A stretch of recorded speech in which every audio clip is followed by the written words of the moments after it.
বাংলা এবং বাঙালির ইতিহাসে এক গভীর বিষাদের দিন।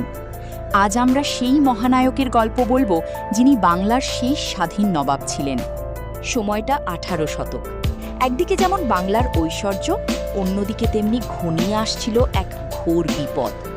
এই সময়েই ক্ষমতা গ্রহণ করেন এক তেজস্বী যুবক, বাংলার শেষ স্বাধীন নবাব সিরাজউদ্দৌলা।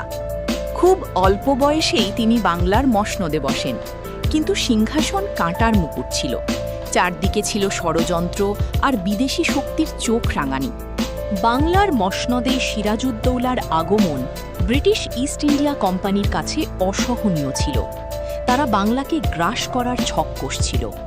ব্রিটিশ কোম্পানি বিনা শুল্কে ব্যবসা এবং সামরিক শক্তি বৃদ্ধি করে নবাবের সার্বভৌমত্বকে চ্যালেঞ্জ জানায়।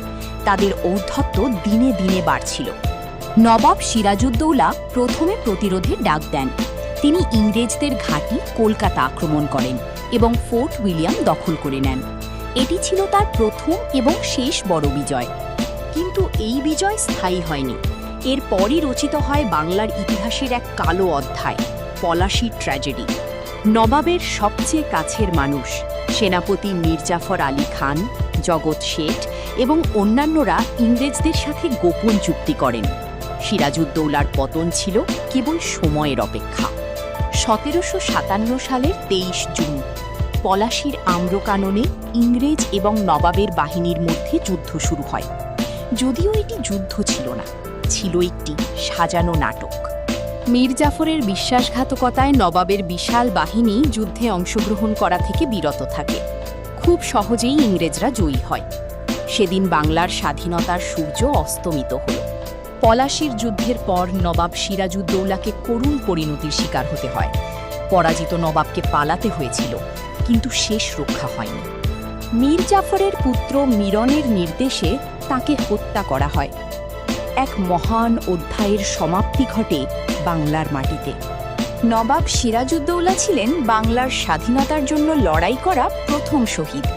তার আত্মত্যাগ আমাদের জাতীয় চেতনার অংশ। পলাশীর ট্র্যাজেডি কেবল একজন নবাবের পতন ছিল না, এটি ছিল বাংলায় প্রায় 200 বছরের ব্রিটিশ শাসনের সূচনা। এই ট্র্যাজেডি আমাদের শেখায় যে জাতীয় স্বার্থের চেয়ে ব্যক্তিগত লোভ বড় হলে তার পরিণতি কী হতে পারে। এটি আমাদের ঐক্যবদ্ধ থাকার প্রেরণা দেয়। বাংলার মাটি ও স্বাধীনতার জন্য নবাব সিরাজউদ্দৌলার সংগ্রাম চিরকাল আমাদের হৃদয়ে অমর হয়ে থাকবে। শ্রদ্ধাঞ্জলি সেই মহানায়কের প্রতি।